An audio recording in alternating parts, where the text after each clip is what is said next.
Gil and I can enjoy it a little bit more because we've already accomplished what we were trying to accomplish. Winning the Derby was the first goal.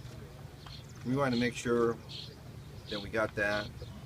The Preakness was like, well, hopefully, you know, the Derby wasn't, that race was sort of like, it really didn't show us that dominating win. Everybody was looking for the Barbaro win.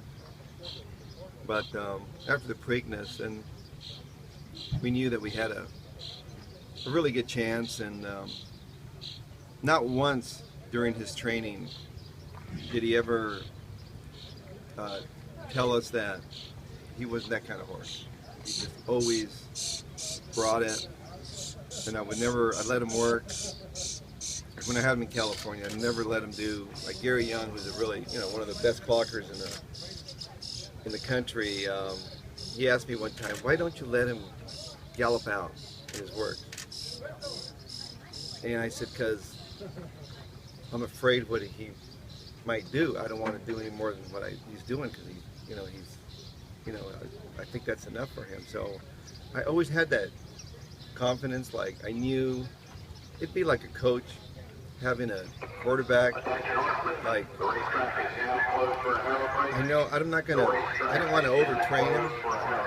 I just didn't want the injury. I didn't want to get him hurt.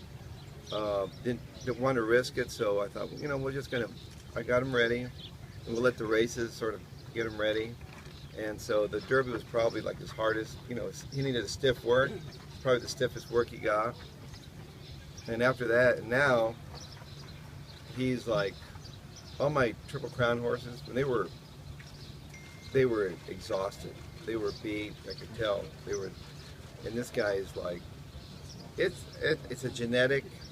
It's something genetic that just makes him just so. He's just so different than any horse. I've never had a horse, and I've been really lucky to have some good horses. You've seen my good horses, but he's just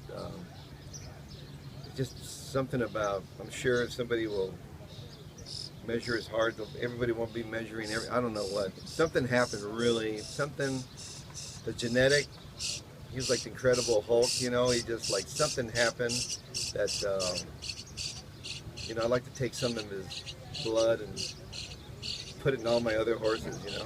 There's something big there. He's really transcended sports. His popularity, his visibility. I mean, they're expecting a big crowd tomorrow night because of that.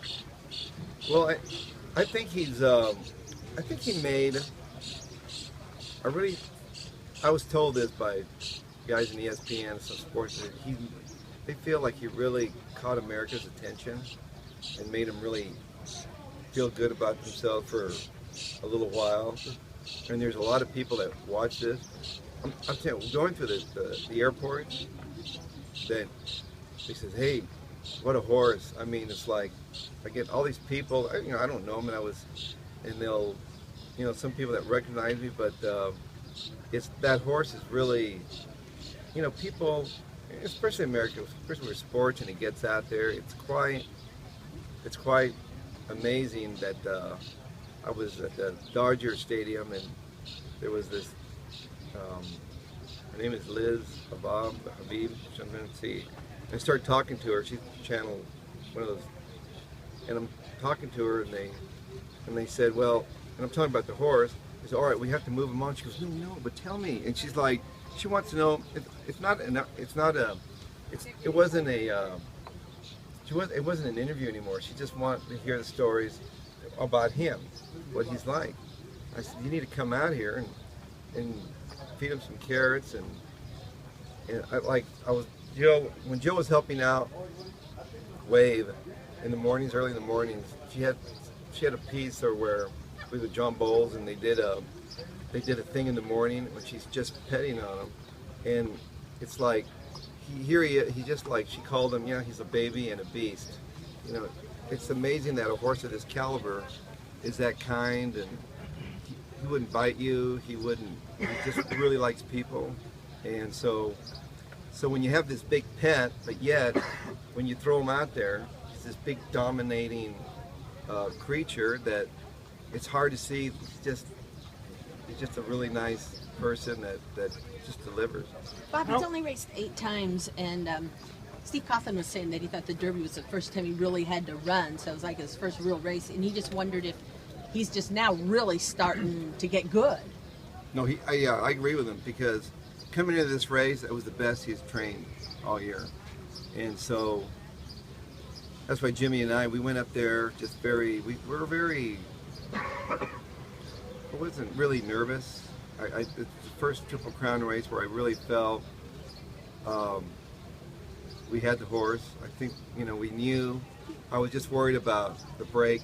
I was worried about him stumbling or doing something, or somebody trying to run with him. We knew we were just going to let him roll away from there.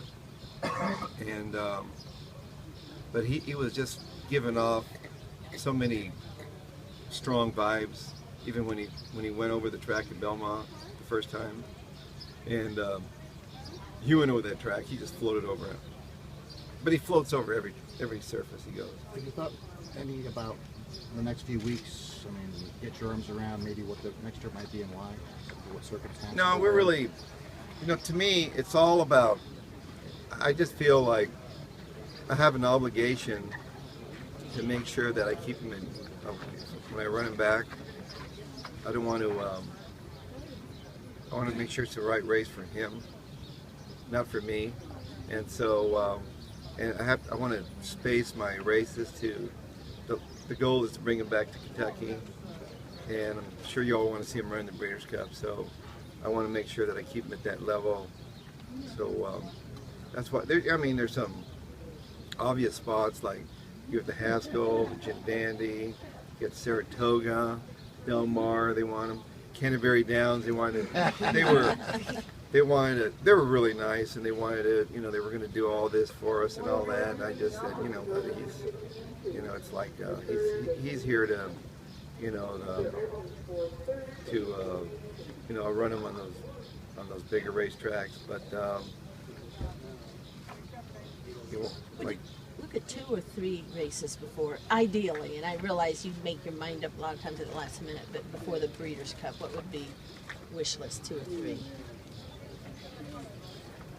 I just don't want to really, to me, I don't want to get ahead of myself, but, I've talked to, like Justin Zaya, we talk about, they have their ideas, I have my ideas, but they basically, we're going to just, sit down and I have to see how this horse responds. Sometimes, usually it takes about 2 weeks, and you start seeing, what effect it had on him. So he's going to have to, if you see him show up, that means he's going to perform in a big way. To me, I feel more pressure to train him now. Now I feel like wrapping him in bubble wrap, So, but what I want to do is just share him with everybody, and they get him back to California, and we'll probably have something for him there, and then we'll go to Del Mar, and they'll probably have something for him there. But everybody, I just want to. I wish I was around. I was in Arizona, like Secretariat. I would have loved to, as a kid, to go up, be able to pet him and touch him and get close to him. I saw him. I got to see him the year that he died when I was getting into business. I got to go up to him and touch him, and it just to me, it was like, I'll always remember that, greatness like that. So I'm a trainer, but at the same time, I am like a little kid, like a fan when I see him. I look at him different, really, I knew he was great, but he had to really show us. But it's pretty cool that, they just, when I heard that they ranked him #1 in the world, I never had that before, so it's a pretty good feeling.